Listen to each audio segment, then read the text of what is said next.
welcome to your Year to Remember. We're happy to share with you a unique record of events as seen by the newsreels. Stories, both major and minor, happy and sad, that recall a 12-month passage in time that meant so much in your life.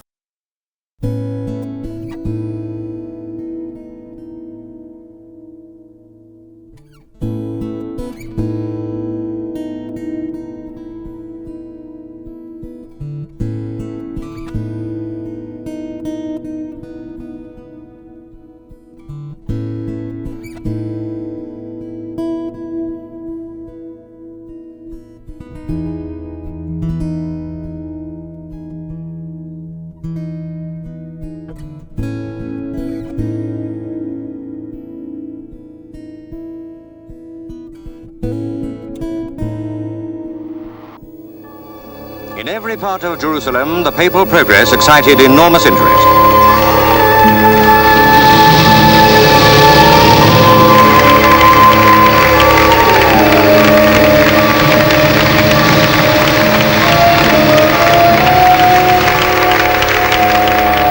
On to Nazareth. In this ancient city, Jesus grew up with Mary and Joseph, working in the carpenter shop till he was ready to begin his ministry.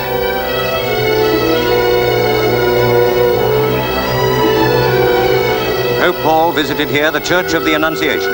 It venerates the informing of the Virgin Mary by the angel Gabriel that she would be the mother of Jesus.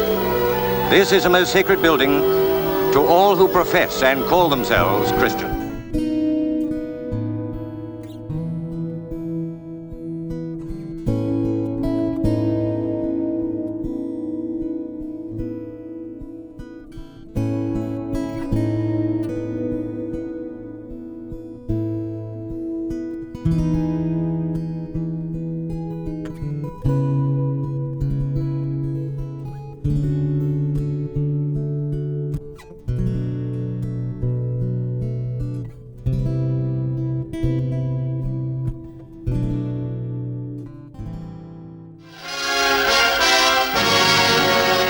The wind of change is blowing half a gale in the Panama Canal Zone.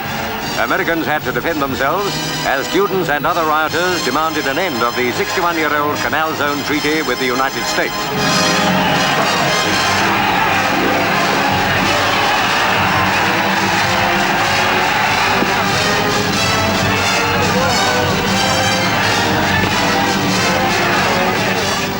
Panamanians want their flag to replace the Stars and Stripes, not merely fly alongside it, as in the present arrangement. They had scant respect for American property. At this stage, the best hopes were that the trouble would end as quickly as it flared up.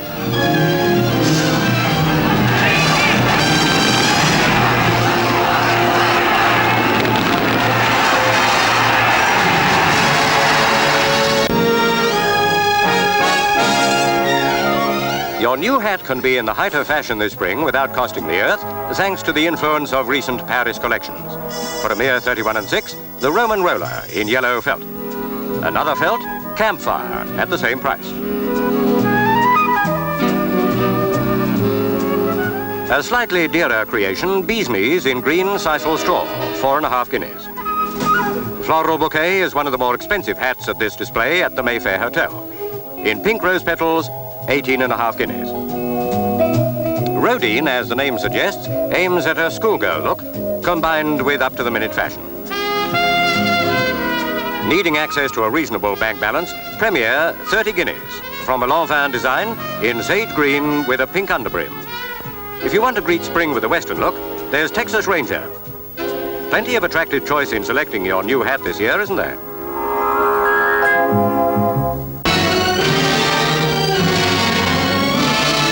Nobody has so far found the key to peace in Cyprus.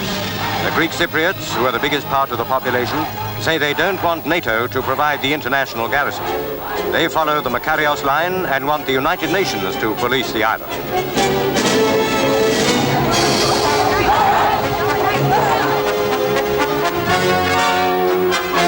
Somewhat vainly, the Archbishop appeals for an end to the rioting, but no one man, not even Makarios, can allay the mob passion. They bombed the American embassy to make sure their feelings were known across the Atlantic. A Marine was injured and the telecommunications room damaged.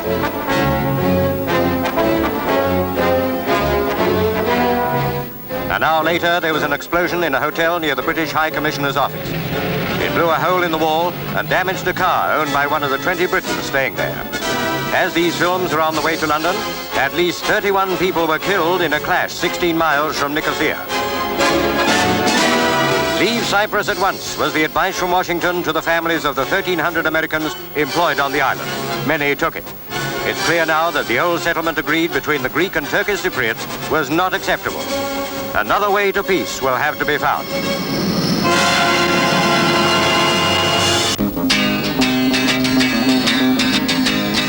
At Brixton Market, they're used to the Salvation Army, but not this way. No tambourines, no trombones.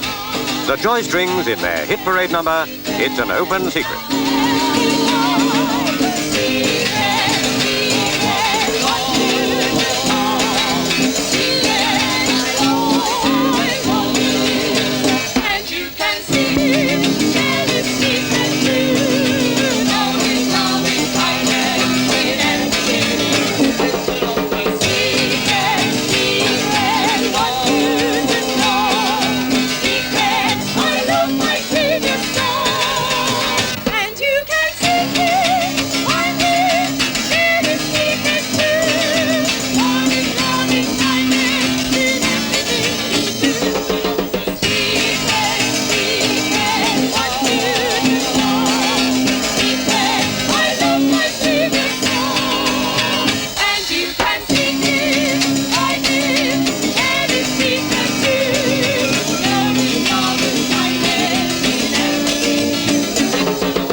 Those crush barriers will stand the strain?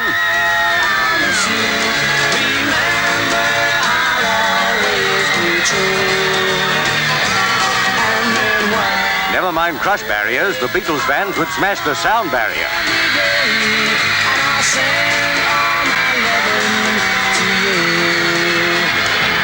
The Beatles haven't a chance of leaving the airport just yet. In the VIP lounge, there's an army of press, newsreel, radio and TV interviewers waiting to ask them a question or two. The fans obviously enjoyed it over there. I assume the press enjoyed it. Did you enjoy it? Yeah, it was marvellous. Yeah, everything. Every bit of it was knockout. Even the work? Yeah, we enjoyed it, it was different. Yeah. Well, we'd like to go back, but we wouldn't stay there. We love England. Anchorage, largest town in Alaska, lay devastated after the earthquake and tidal wave. The blow struck at 5:45 in the afternoon when the streets were full of people going home from work. Within minutes, the town was a ruin. What the effect must have been on the population, only those who have been in an earthquake can imagine. When these films were taken, the immediate horror had passed, and there was time to search for the scores still missing and for belongings buried somewhere in that awful chaos. For a time, Anchorage had no power, light or water. The news as we receive these pictures is that some part of the public services has been restored. Damage to the whole area affected is estimated by the Governor of Alaska, William Egan, to exceed £125 million. The number of people killed is about 100. Great fissures were torn in the earth by the quake, which seismic instruments recorded as being of quite unusual severity.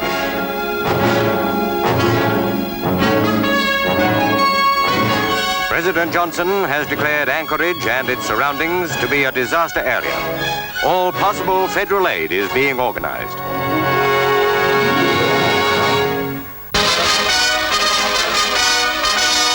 Demonstrations and shooting are everyday matters in Nicosia. The Cyprus government begged for British aid a few weeks ago, but Greek Cypriots now want us out. Who can hope to understand the Mediterranean temperament?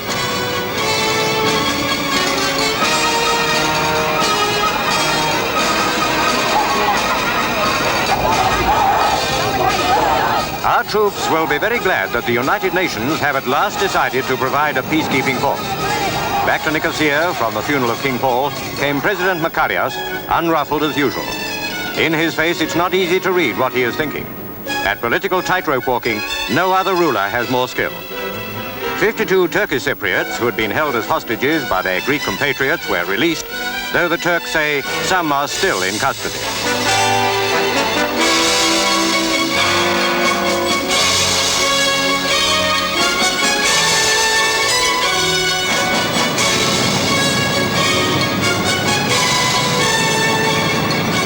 How welcome to genuine peace lovers was the arrival of the Canadian Advance Guard, flown to Cyprus by the United Nations.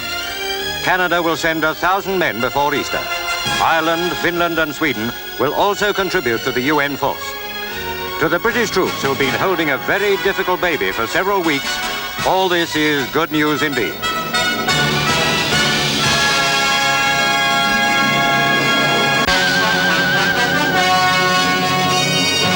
Fire on the rampage in California. Pasadena and Burbank, high-class residential districts north of Los Angeles, watched helplessly as the inferno raged. Winds, at times reaching 100 miles an hour, turned the steep-sided valleys into furnaces. Nearly 40 houses in the $100,000 class were destroyed, many others severely damaged. Puny indeed seemed all efforts to control the fires while the gale blew, though the total fire force numbered more than 1,000. 500 families evacuated their homes as a precaution.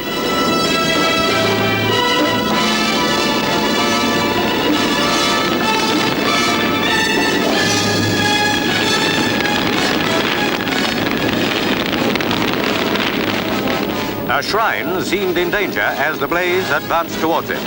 And then, when all but the bravest-hearted had abandoned hope, the gale ceased to howl. A calm mocked the scene of devastation next day. For much of what has since been declared a disaster area, it came too late. California's Governor Brown has appealed for help on a national scale.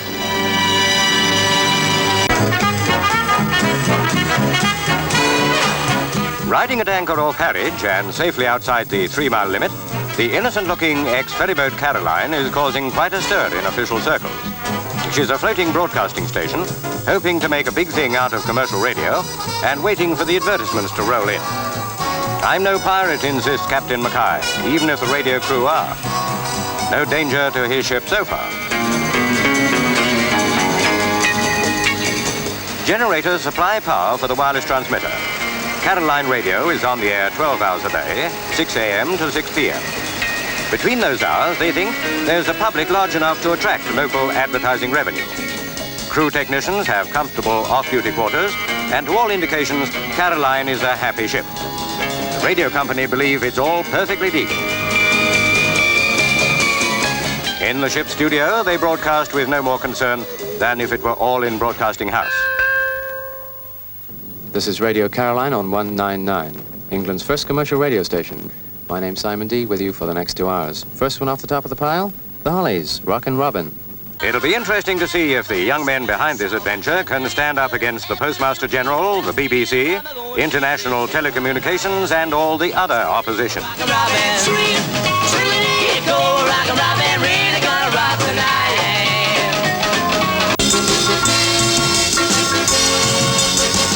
It was quite a day at the Café Royal, where the latest in lingerie from Paris was displayed to an appreciative audience. The group for the promotion of the industry in France was holding its first London show. Naturally, they hold the view that glamorous frocks deserve something equally attractive underneath. Night attire is also receiving the attention of the leading houses of haute couture. Having established that much, we'll look at champagne, a nightie with matching negligee. Galata, rose-embroidered pajamas in nylon with black bias binding.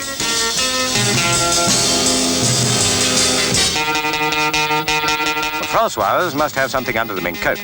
It proves to be Crescendo, a nylon slip trimmed with Calais lace, satin encrusted. Gigi, a youthful nightdress with negligee to match.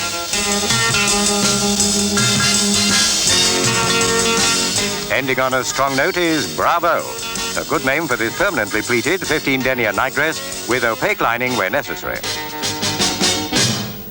The lesson of the display girls is that however healthy, red flannel gets you nowhere. 1,600 American editors and their guests were the first to hear President Johnson make the most important foreign policy speech since he took office. The announcement that America and Russia have agreed to cut their output of nuclear weapons material. I have ordered a further substantial reduction in our production of enriched uranium to be carried out over a 4-year period. And in reaching these decisions, I have been in close consultation with Prime Minister Douglas Hume. And simultaneously with my announcement now, Chairman Khrushchev is releasing a statement in Moscow. This is the Kremlin, where Mr. Khrushchev said that Russia will discontinue the construction of 2 big plutonium reactors. She will substantially cut down production of nuclear weapons. This is perhaps the biggest step towards lasting peace yet taken jointly by East and West. What a way to pass lunchtime. A full-blooded clash between students of Sydney University and the city police. Some of the young people decided to mark Commemoration Day by a sit-down protest against racial segregation abroad. But you just can't sit down in the streets of Sydney. So the police got busy and made it clear that if the students didn't behave themselves, they'd be segregated in the cells.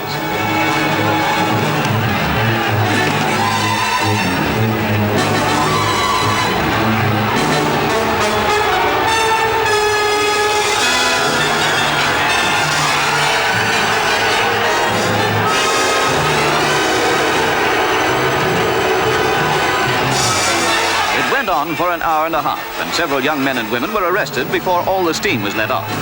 Being new to this kind of disturbance, Sydney had the surprise of its life.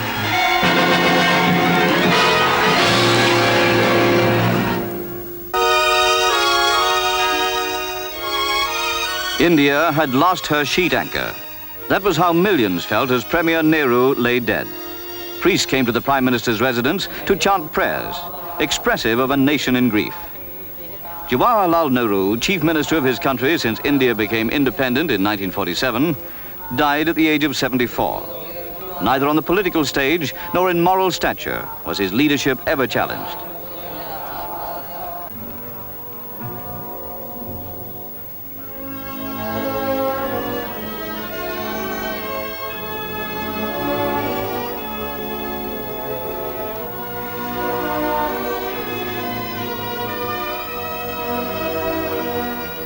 By car in the procession rode Nehru's daughter, Mrs. Indira Gandhi, and his sister, Mrs. Pandit.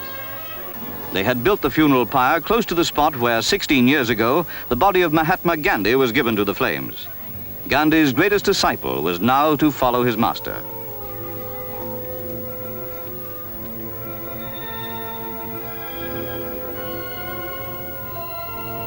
Nehru's daughter, Indira, directed the procedure at the funeral pyre. Earl Mountbatten stood with the President of India. Sir Alec Douglas Hume represented the British government. Mr. Dean Rusk attended as U.S. Secretary of State.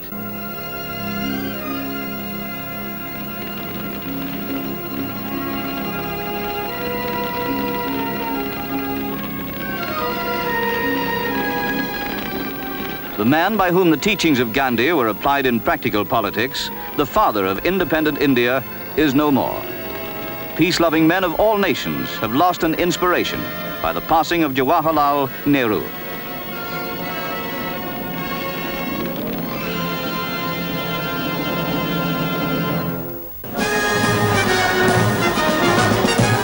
The Derby is always a royal occasion, and today the royal family are here in force, though for once there's no royal horse on the card.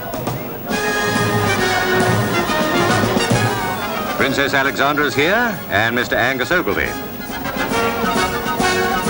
Pop singer Billy Fury owns Anselmo, quoted at 100 to 1. Not enough fans in the crowd to bring the odds down, apparently. No one showing signs of temperament. With any luck, it may be a first-time start.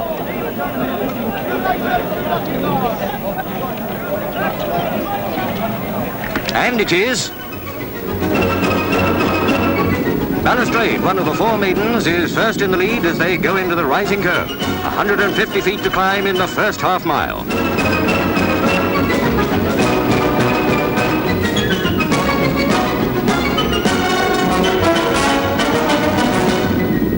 passing the milepost and heading for the left turn of the bushes, with every man jockeying for a good position before they're hugging the rails.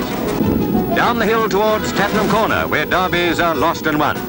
Who's got strength in reserve for that last grueling half mile?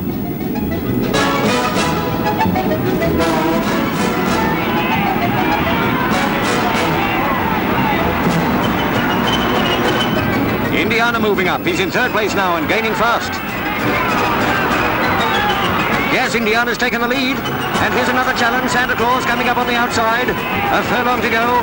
And he's pressing Indiana hard. Can he make it?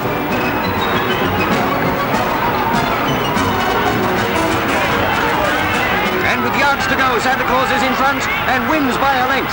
With Indiana second, Dilettante third and Anselmo fourth.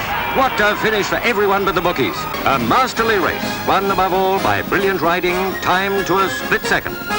And for owner Mr. John Ismay, whose last visit to Epsom was in 1922, a cool £72,067. The biggest Derby prize of all time. How's that for a present from Santa Claus in June?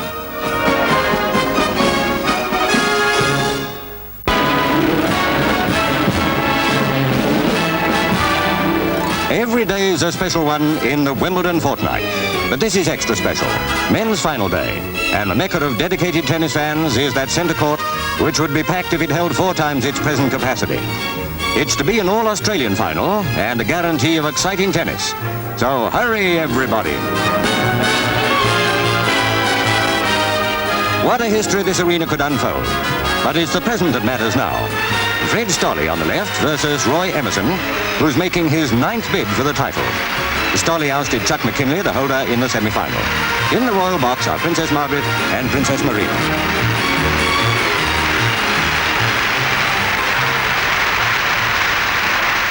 Stolley serves.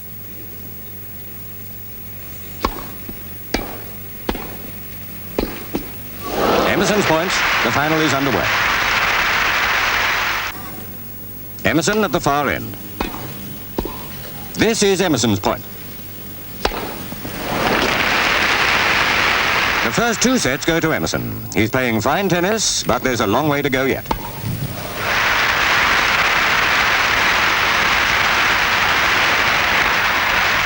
Set 3 went to Stolley. He serves and he's back with a chance.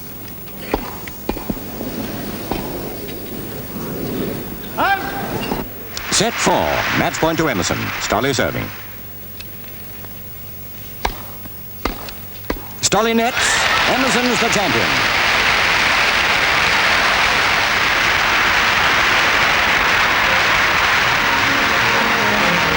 From the hands of Princess Marina, the president, the new champion receives the trophy and congratulations in which everybody joins.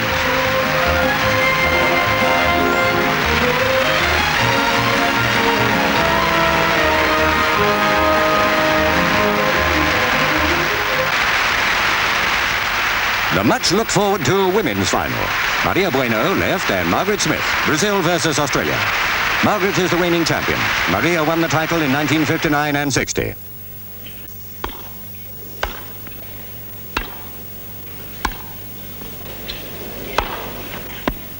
Point to Maria Bueno.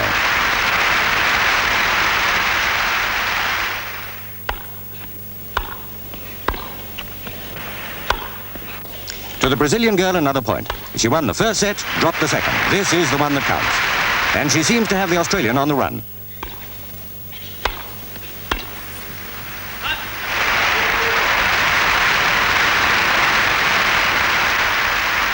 Smith serving, match point to Bueno. Maria's the winner.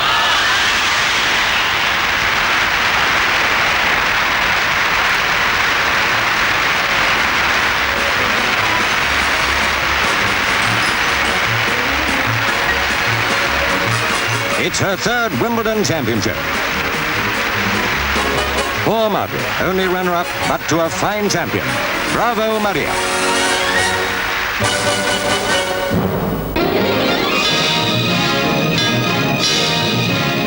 Hundreds of miles of nothingness in the Australian outback called Woomera, which is an Aborigine word for throwing stick. And of all the throwing sticks anyone's ever tried out around here, this hangar shelters the biggest and certainly the most expensive. 4 years ago, Blue Streak was a medium-range ballistic missile that had just been cancelled at fantastic cost. Today, bowler-hatted, so to speak, it's ready for testing in quite a different role, as the first stage of the seven-nation project to put a European satellite into orbit in 2 years' time. The 2-day countdown is in progress, not for the first time.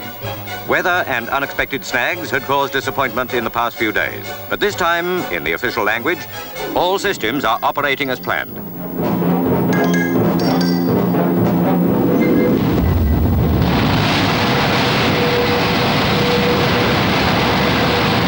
Textbook launching, and first tracking reports show that she's bang on course. All 69 feet of her, all 92 tons, though she is lighter already because 90% of her launching weight is fuel and oxygen. When the big day comes, Britain's Blue Streak will carry a French second stage, a West German third stage, and an Italian satellite with Dutch and Belgian instruments. The two Rolls-Royce rocket engines develop over £250,000 pounds of thrust between them. Once, Blue Streak was a dirty word. Now it looks as though Europe has backed a winner.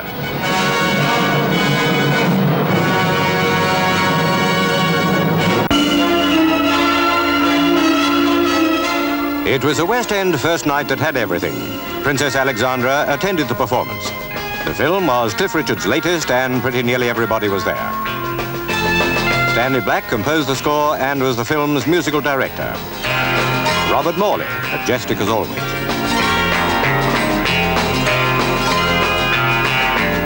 Sir Philip Water, chairman of Associated British Picture Corporation. Bruce Welch of The Shadows. Hank Marvin, another of the group. They co-star in the film. The fans got really excited now, seeing their idol, the fabulous Cliff Richard himself, a star of two hemispheres. World famous, but boyish and unassuming, just as if nobody had ever heard of him.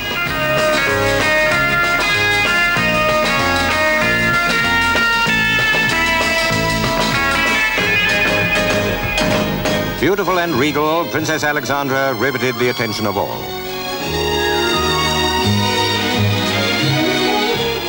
The premiere was in aid of the National Association of Youth Clubs Expansion Campaign Fund, of which the Princess's husband, the Honourable Angus Ogilvy, is vice chairman. The Princess chatted for a few moments with Cliff and his inseparable companions, the Shadows.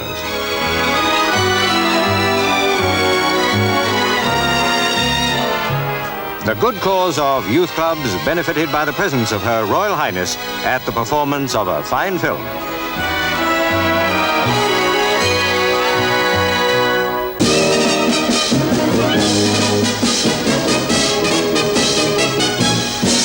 Three speed aces are on the grid at Brands Hatch to start the European Grand Prix. Using the famous number 7 that Sterling Moss favoured is Ferrari driver, champion in the making, John Surtees. And here, as president of the RAC, Earl Mountbatten has a word with some of these super drivers. New Zealand's Bruce McLaren, Cooper Climax. Jack Brabham is driving a Brabham Climax. Current world champion Jim Clark, Lotus Climax as usual. Sterling Moss has to keep to the sidelines now. What a loss to the motor racing world. BRM's Graham Hill is only 1 point behind Jim Clark in the championship race. And they're away. The race is over 80 laps of the 2.65-mile circuit. That's 212 miles. Two of them make an inauspicious start.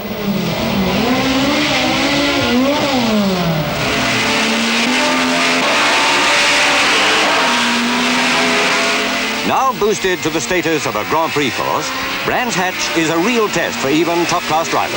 It's gear-changing all the way, is the description of Jim Clark himself, given after a practice run. And watch now as the champion just leads Graham Hill into the bend.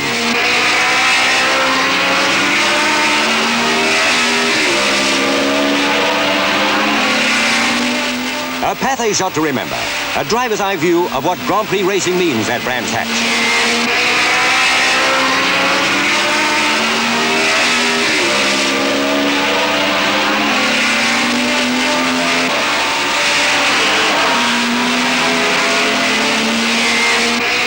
Graham Hill's in second place. John Surtees in third. Jack Brabham's in fourth place.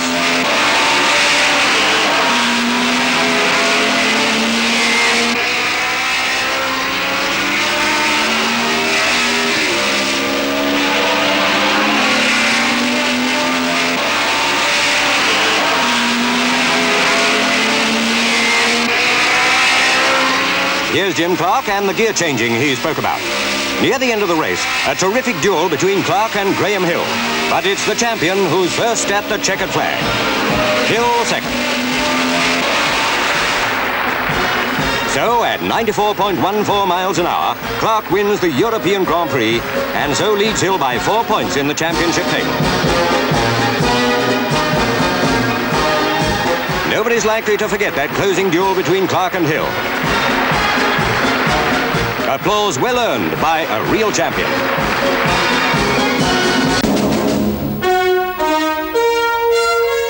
Many of the competitors packed their own chutes to make absolutely sure.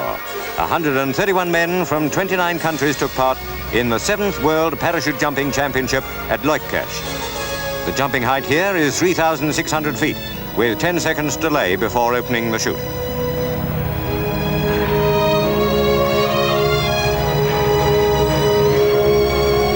Smoke trails from their boots make them clearly visible all the way down.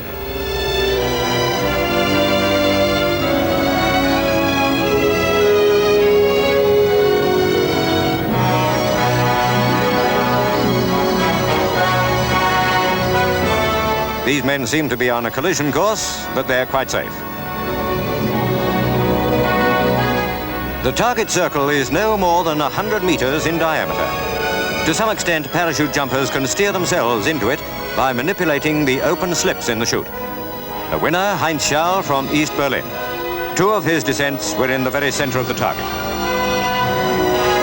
The women's competition was won by the well-known American Thelma Taylor. In this life, quite the best way to fall is with a parachute.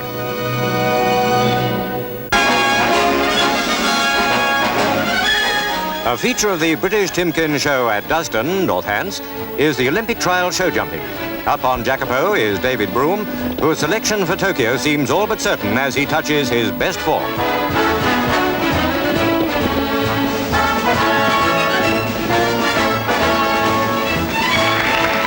David Boston Barker takes North Riding round without fault.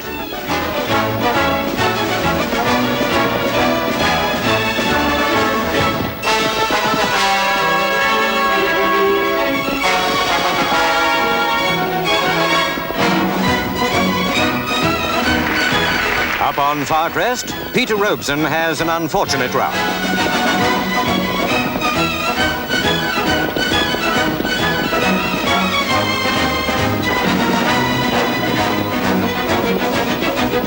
Oil King Nubar Gulbenkian is among those who applaud the British team of the day. Robeson, Harvey Smith, Broom, and on the right now, David Boston Barker. Robeson, Barker and Broom will go to Tokyo.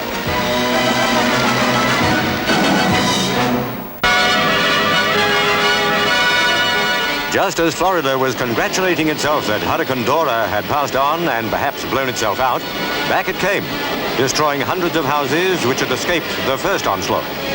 The stupendous cost of Dora so far is estimated at £70 million.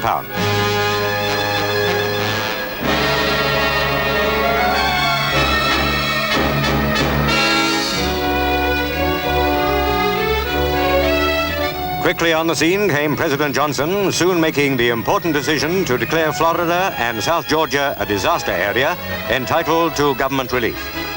It puzzles many people in Britain why America calls these terrible visitations of nature by girls' names.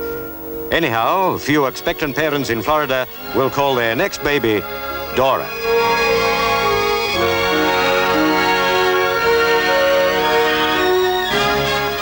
The president assured everybody he met that help would arrive with all possible speed.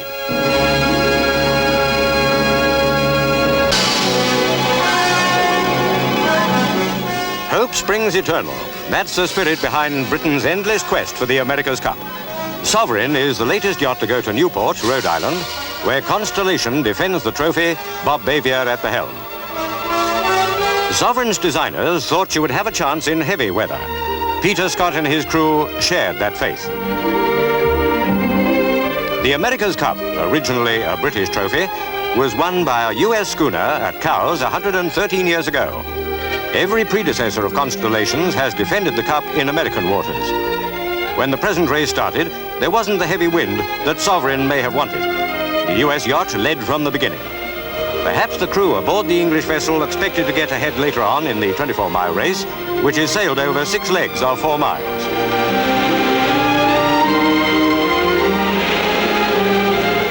Spinnakers out now with a following wind, and Sovereign not yet hopelessly trailing.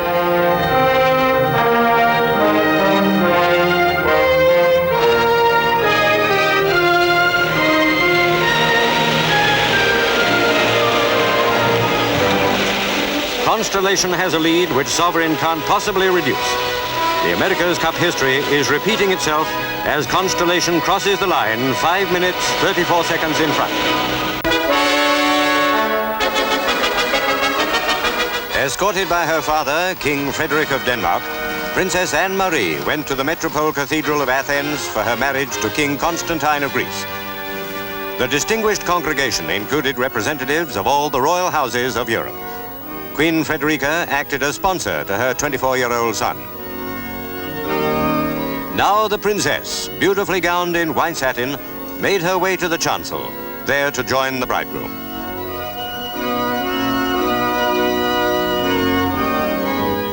The impressive marriage ceremony of the Greek church was performed by the primate of Greece. In accordance with that ritual, it fell to the bridegroom's mother, Queen Frederica, to take the rings of her son and his bride and cross them 3 times to represent the Holy Trinity.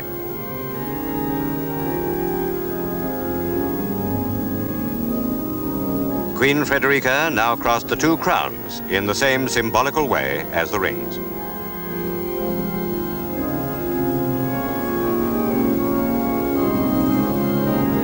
Prince Harold of Norway and Crown Prince Gustav of Sweden then took the crowns to hold over the heads of the king and princess.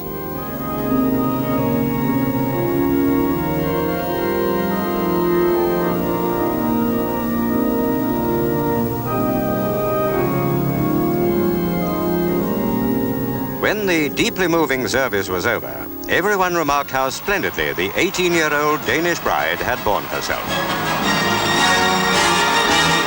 It was the same on the return to the palace. Also how well she had endured the terrific heat now beating down upon the procession.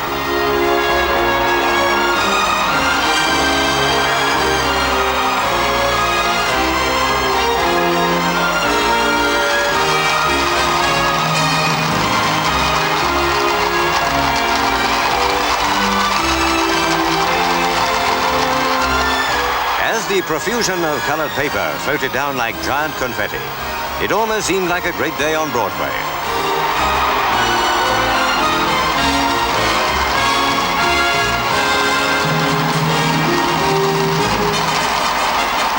The Greek monarchy has often drawn strength from unions with other royal families. It does so now, particularly in this wedding of the handsome young king and his beautiful Danish princess.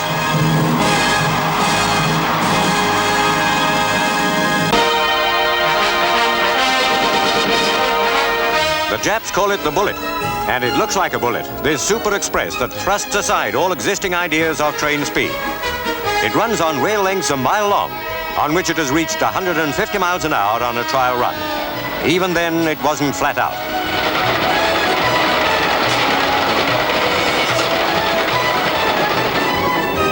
On regular runs between Tokyo and Osaka, nearly 500 miles, the bullet will keep the speed needle steady at 190 kilometers, about 120 miles an hour. Even with 5 stops, it cuts the journey time to 4 hours. With their sense of timing, the Japs will have a small fleet of these 1,000-passenger trains when all the world's in Tokyo for the Olympic Games.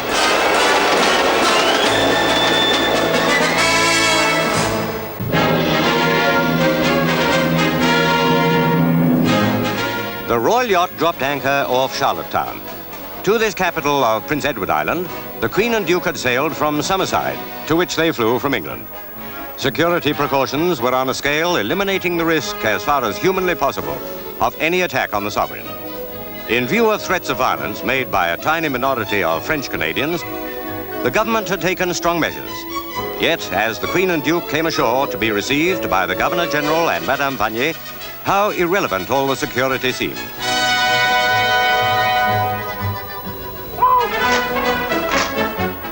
Persons of national and provincial importance were presented at the dockside. In Charlottetown 100 years ago took place the discussions that paved the way 3 years later for the establishment of Canada as one nation under the Crown. It must have seemed like home as Her Majesty inspected the Canadian Guards.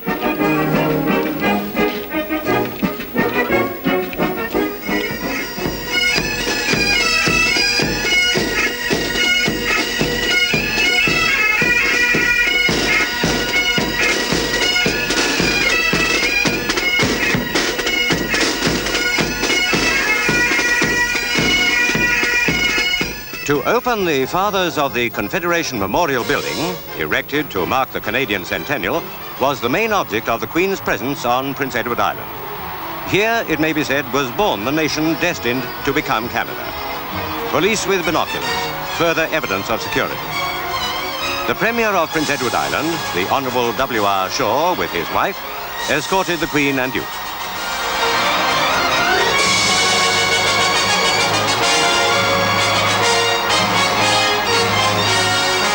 The island, about the size of Norfolk, has a Lieutenant Governor, Executive Council, and a Legislative Assembly.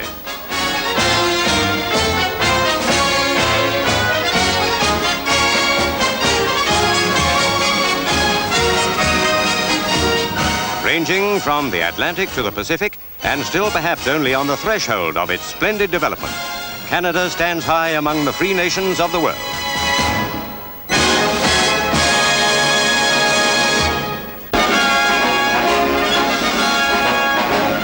There seems no end to thrills in the Olympic Games. Certainly the 100 meters men's final could be guaranteed to provide one.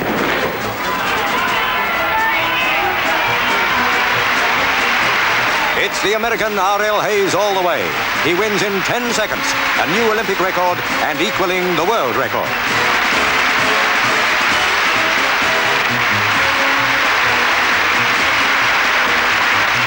A superb runner, this man Hayes. Slow motion analyzes the beauty and sheer perfection of his sprint action.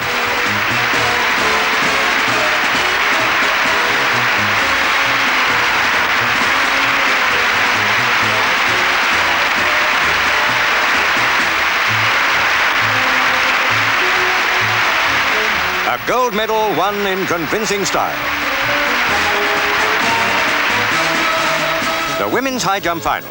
Yolanda Balash of Romania, winner 4 years ago, clears 6 feet 2 3/4, 2 inches higher than last time. A gold medal for Yolanda and Romania.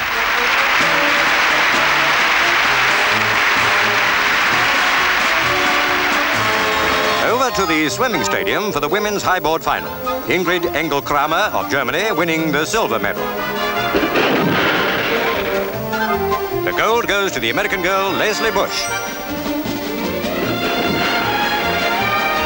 Watching are the Emperor and Empress of Japan. Now for the men's 200 meters breaststroke final. The Olympic record, 2 minutes 37.2, was set 4 years ago.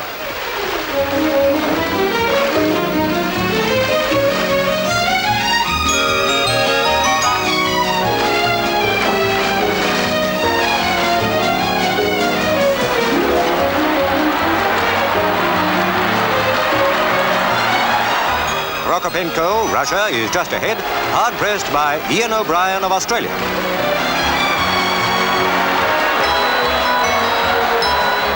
They might be porpoises.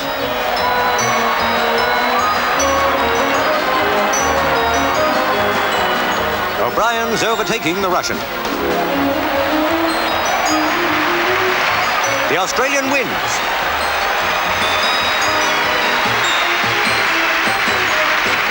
For Ian O'Brien, a gold and a world and Olympic record.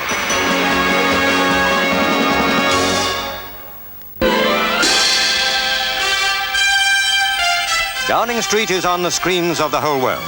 Under new management is the most famous political house in Europe. Mr. Wilson entertained to lunch Mrs. Bandaranaike, Prime Minister of Ceylon. There was a crowd to see the new ministers. Here is Mr. George Brown with his wife, arriving for Mr. Wilson's first cabinet meeting. Minister of Labour, Ray Gunter.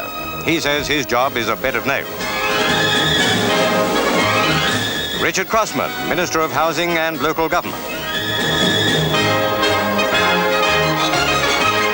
Dennis Healy, Defense Secretary. Colonial Secretary Anthony Greenwood, popular with all sections of the party. Surprise appointment is Frank Cousins as Minister of Technology. Patrick Gordon Walker, Foreign Secretary, was unseated at Smethwick and will have to find a new constituency. Politics in Russia, too. President Torrado of Cuba, arriving on a state visit, received, of course, by the titular head of state, Supreme Soviet Chairman Mikoyan. For also under new management is the Kremlin.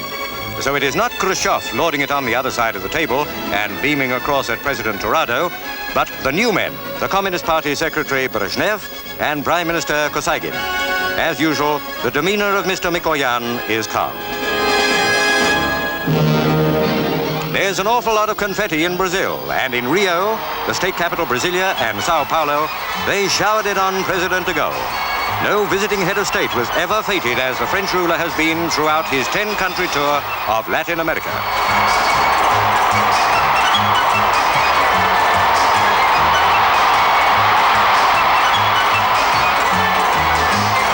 Perhaps in Sao Paulo, city of 4 million people, the Brazilian welcome reached its height.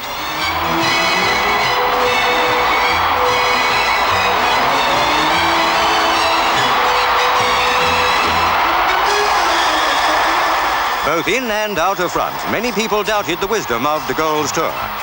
They thought it might fall flat. What can they be thinking today?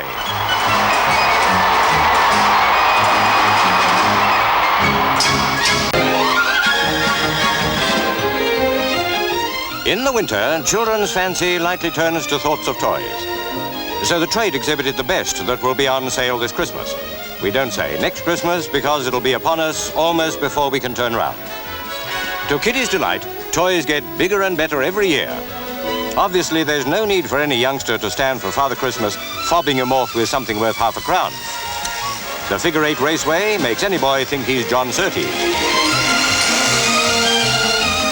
The Cheetah Cub Racer is a real motor car, strictly not for the lounge. Mounted at the rear, there's a genuine 4-stroke engine.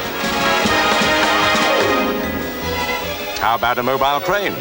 With one of these and given a few lumps of coal to pick up and drop on the carpet, paradise.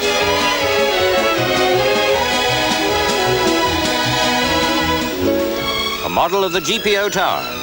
Our toy industry, by the way, earns £12.5 million a year in exports, a quarter of its total trade. Here's a winner, the Beatles playing at a jive session.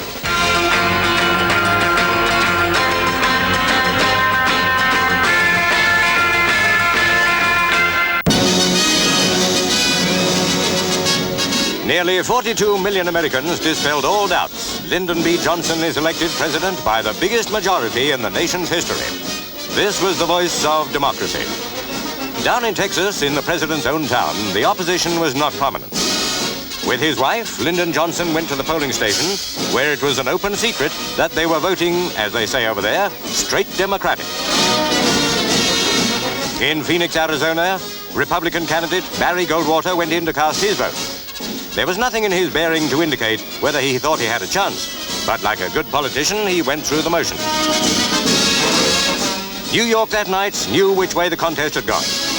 And in their own senatorial election, it was victory for Robert Kennedy. He ousted the Republican Senator Keating. So the Kennedy family are back in the center of the political picture. Bobby may stand for president 4 years from now. In hospital with a broken back after a flying accident is Teddy Kennedy, learning from his wife that he too is elected to the Senate. Elected senator on the Republican ticket by California is former film star George Murphy. Now Washington, heart of United States politics, where some top people voted, among them the influential Secretary of State Dean Rusk, also the popular wartime general Omar Bradley.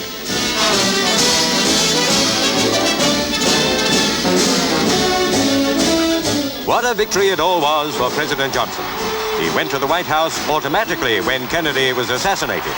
Now he is president in his own right.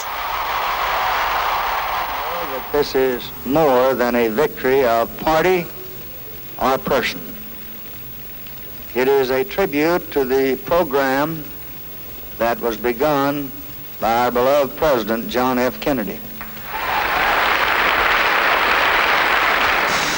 With his running mate, Hubert Humphrey, Lyndon Johnson conducted a wonderful campaign. Good luck, Mr. President.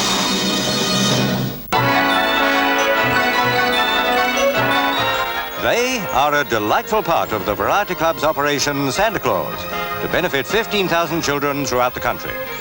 Dickie Henderson brought presents, and hard on his heels came Davy Kay. The stars of show business have responded handsomely, as usual, to the Christmas appeal. Charlie Drake is a born Santa Claus. Stanley Baker was to be another Father Christmas.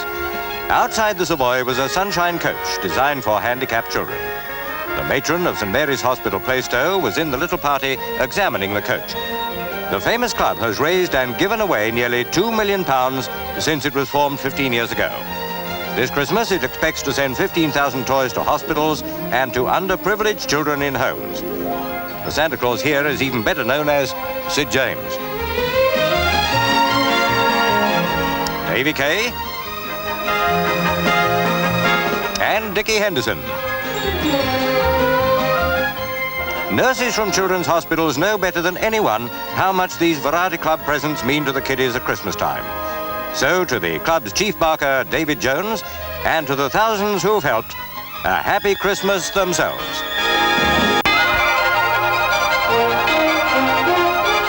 The decorations are up in every town, big and small, unmistakably proclaiming their message. It's the time when we empty our pockets for the big shopping spree of the year. And that means bigger crowds than ever, even in places where rush is the rule most of the time. It's Christmas buying that dominates the shops and fills everybody's mind.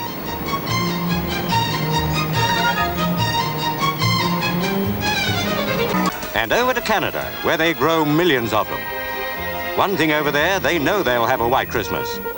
On Pathe's first stop abroad, you can see that across the Atlantic, they know all about getting the best out of that wonderful combination, snow, ice, and Christmas.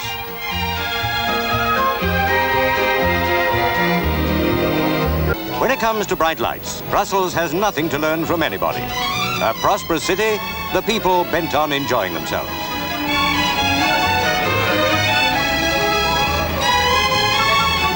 Across the border to Western Germany, where they're free to make merry, have the money to do it, and give rein to the joys of Christmas.